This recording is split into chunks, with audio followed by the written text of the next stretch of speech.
Nigerians, so yesterday's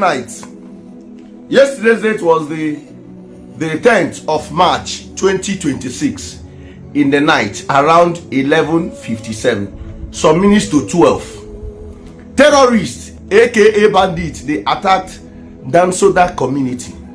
This community is inside Dandume local government area of Katsina State. These guys came in the night. What I'm telling you is fact. You know the story. They will not tell you what I'll tell you. If they hide them, the English Alhaji, they bring them out. ID active. These guys, see, yesterday was like a war. That yesterday it was like a war. Anybody from that community, please confirm it here. It was like a war.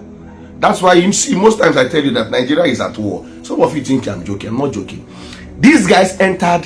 If you see the way these guys entered, bro, they came in, they started shooting sporadically.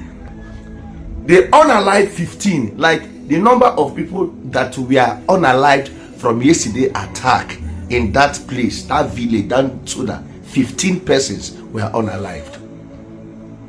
Many were injured and many were kidnapped. For now, we don't have the exact number of people that were kidnapped.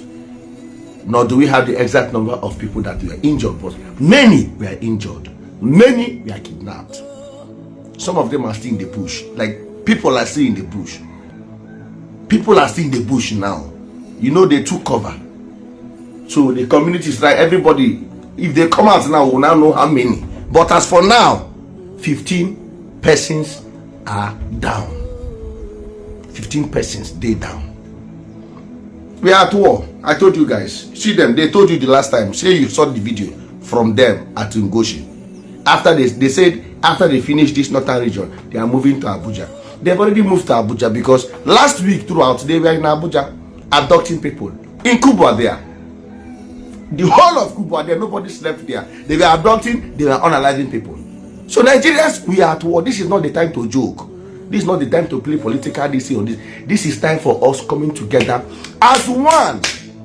I keep saying this thing. Terrorism don't have religion. It don't get religion. It doesn't have tribe. It doesn't know political party. It doesn't know political party. It don't know gender.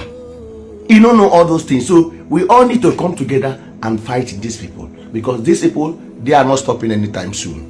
You see what is going? They are not stopping anytime soon. And the funny part of it is that after all this thing, some persons will come out and say, peace deal. Peace deal for what?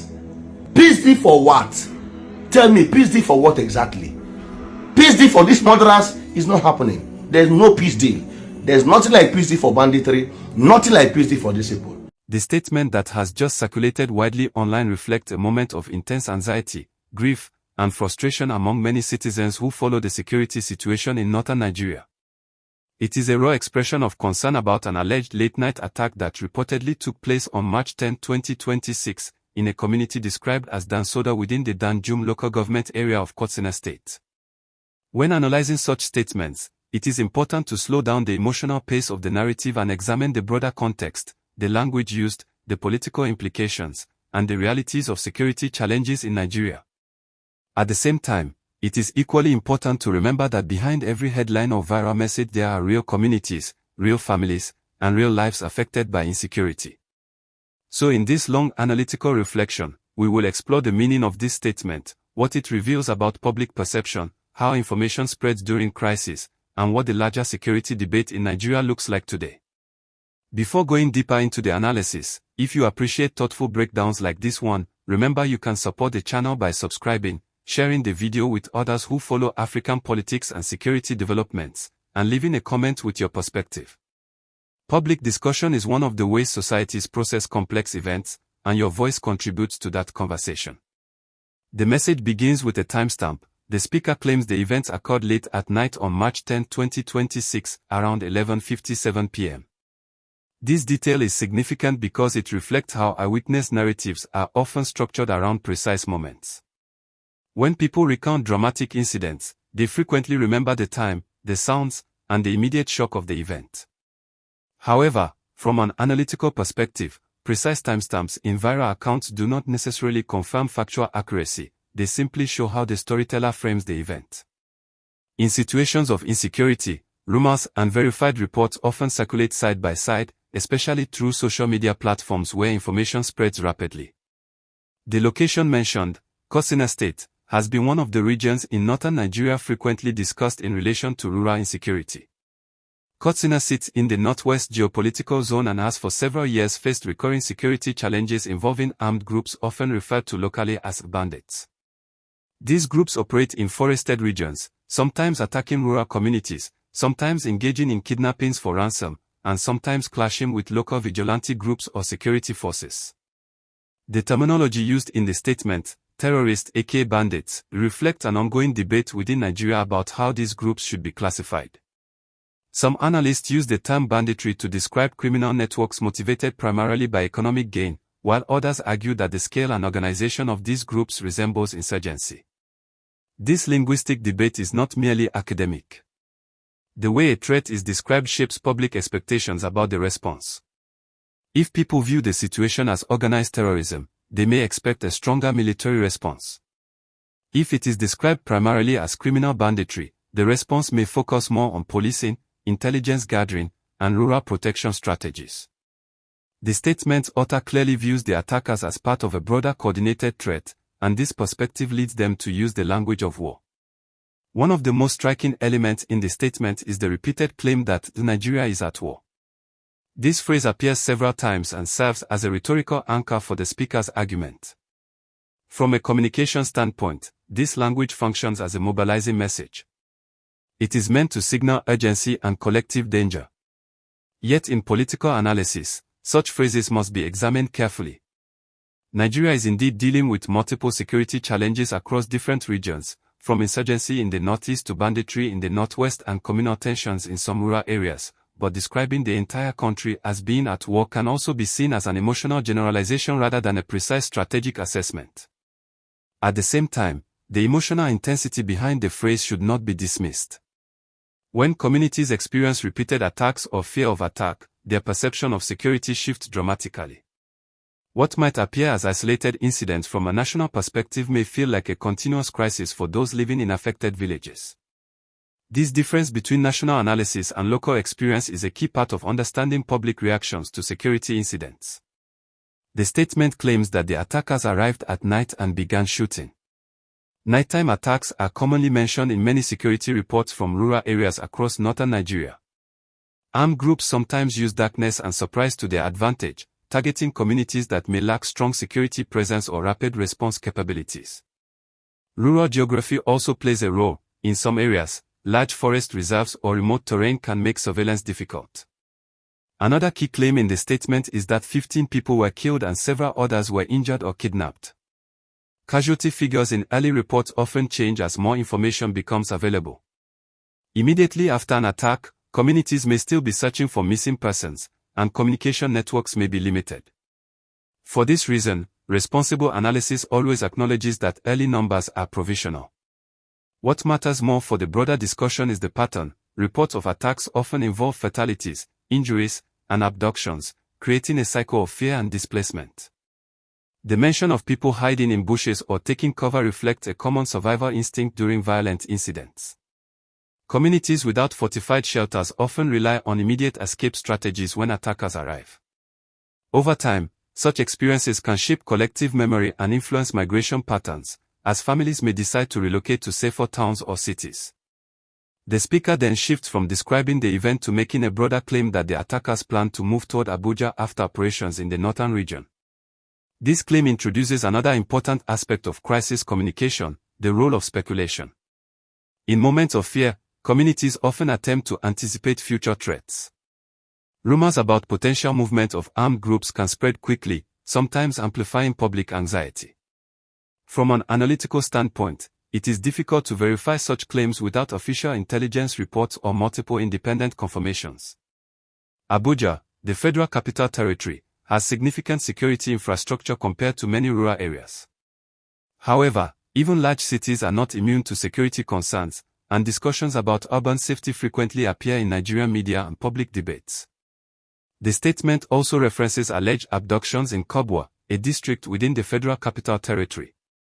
Kidnapping incidents have indeed been reported in various parts of Nigeria in recent years, though each case requires verification from reliable sources. Kidnapping has unfortunately become one of the tactics used by armed groups seeking ransom payments or leverage. What is particularly interesting in this statement is the speaker's attempt to transform a specific event into a national rallying message. The speaker calls on Nigerians to unite and emphasizes that violence does not discriminate by religion, tribe, gender, or political party. This part of the message reflects a broader theme in Nigerian political discourse, the idea that security challenges should transcend partisan divisions. Nigeria is an extremely diverse country, with more than 200 million citizens belonging to many ethnic, linguistic, and religious communities. In such a diverse society, unity messages during crisis often serve to counter narratives that might blame one group or another. By emphasizing that violence affects everyone, the speaker is appealing to a sense of shared national vulnerability. At this point in the analysis, it is worth pausing briefly to encourage viewers who are interested in detailed geopolitical and social analysis to subscribe to the channel and join the conversation in the comments. Thoughtful dialogue helps bring different perspectives to the table, and your insights can help expand the discussion.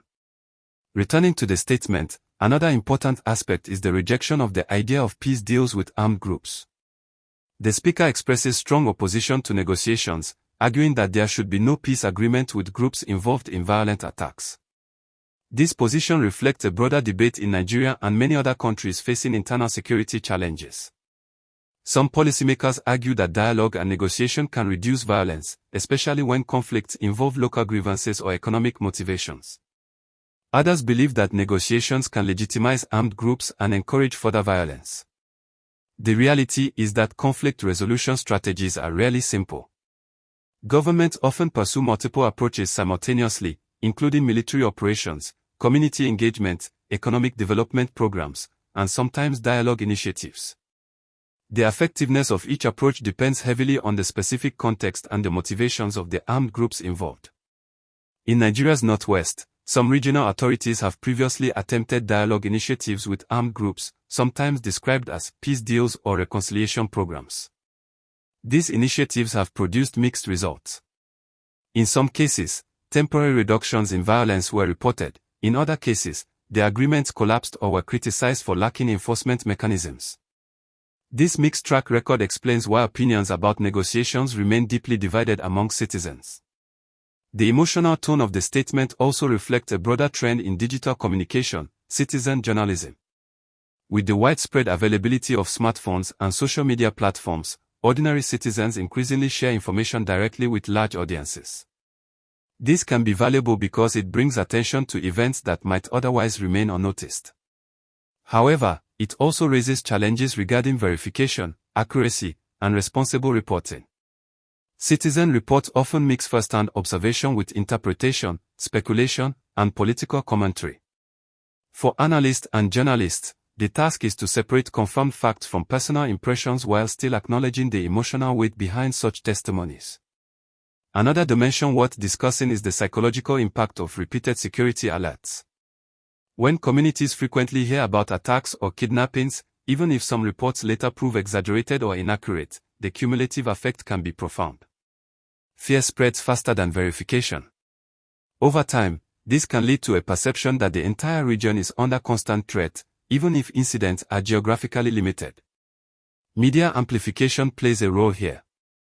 Dramatic narratives attract attention, and social media algorithms often prioritize emotionally charged content. As a result, messages that emphasize urgency, danger, or conspiracy may travel further than calm, evidence-based reports. Yet the popularity of such messages also reveals a deeper issue: trust in official information sources. When citizens feel that authorities do not communicate clearly or quickly enough about security incidents, they may rely more heavily on informal networks and independent voices. Strengthening transparency and communication from official institutions can help reduce this gap. Another aspect to consider is the economic dimension of insecurity. Rural communities affected by attacks often depend on agriculture, livestock, and local trade. When insecurity disrupts farming cycles or forces villagers to flee, the consequences extend far beyond the immediate violence. Food production declines, local markets collapse, and regional economies suffer. these secondary effects can last for years. Development experts often emphasize that security and economic stability are closely linked. Addressing one without the other rarely produces lasting results. For example, programs that support rural livelihoods, improve infrastructure, and expand educational opportunities can help reduce the conditions that sometimes allow criminal networks to recruit members. However, such programs require long-term planning and consistent funding. They also require collaboration between federal authorities, state governments, local leaders, and community organizations. Without coordination, even well-intentioned initiatives may struggle to produce meaningful change. Another interesting point in the statement is the speaker's insistence that violence has no religion or tribe.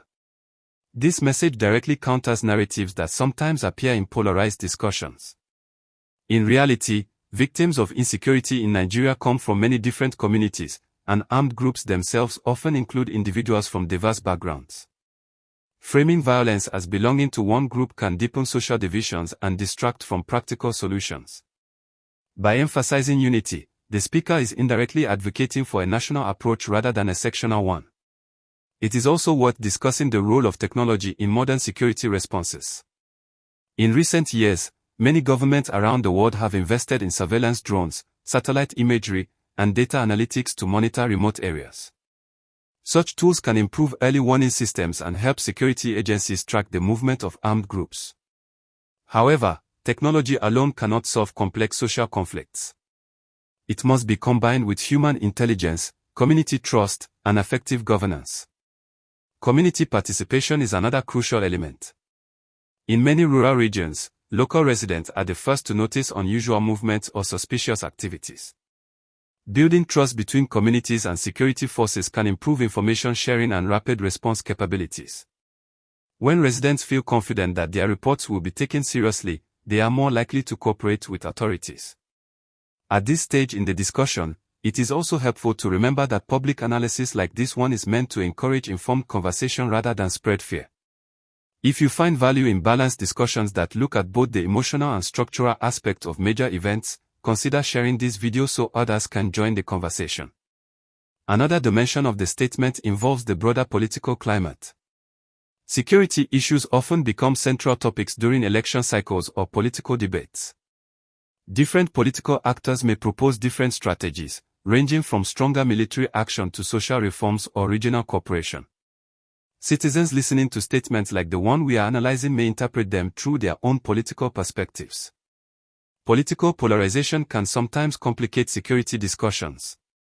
When debates focus more on blaming opponents than on identifying practical solutions, progress becomes more difficult. That is why many analysts emphasize the importance of bipartisan or cross-party cooperation on national security matters. Regional cooperation is also relevant. Nigeria shares borders with several countries, and armed groups sometimes move across these borders. Cooperation between neighboring states can help address cross-border challenges such as trafficking, illegal arms flows, and militant mobility. International organizations sometimes support these efforts through training programs or intelligence sharing frameworks. Looking at the language used in the statement, we also notice the repeated emphasis on urgency and alarm. Phrases like, "This is not the time to joke," and "This is the time to come together," function as motivational rhetoric. They are meant to encourage collective action or at least collective awareness. However, for policymakers, translating urgency into effective policy requires careful planning. Rapid responses can address immediate threats, but sustainable peace usually requires structural reforms in governance, economic opportunity, and community resilience. Another aspect worth examining is the relationship between urban and rural security perceptions. People living in major cities often rely on national news reports to understand events in distant regions. Meanwhile, rural communities may feel that their struggles receive limited attention from urban media outlets. This perception gap can influence how statements like this one resonate with different audiences. Bridging that gap requires more inclusive reporting and better representation of rural voices in national conversations. It also requires investment in rural infrastructure, including roads, telecommunications, and public services, which can strengthen both economic development and security response capabilities. As we approach the later part of this long analysis, it becomes clear that the statement we started with is more than just a report of a single alleged attack. It is a window into the emotions, fears, and political debates surrounding security in Nigeria today. It reflects frustration with ongoing violence, skepticism toward negotiation strategies, and a strong call for national unity. Whether every detail in the original statement proves accurate or not, the broader themes it raises are real and widely discussed across Nigerian society. Citizens want safety, transparency, and effective leadership in addressing security challenges. In conclusion, the message analyzed here illustrates how individual testimonies can capture the intensity of local experiences while also raising complex national questions. It reminds us that behind every viral statement there is a broader context involving history, governance, economics, and community dynamics. Understanding that context helps transform emotional reactions into constructive dialogue. If you found this deep analysis useful, remember to subscribe to the channel for more long-form breakdowns of political and social developments across Africa and beyond. Feel free to comment with your thoughts, share the video with others interested in geopolitical discussions, and continue the conversation in a respectful and thoughtful way. Public engagement is one of the most powerful tools societies have when confronting difficult challenges, and informed dialogue is the first step toward meaningful solutions.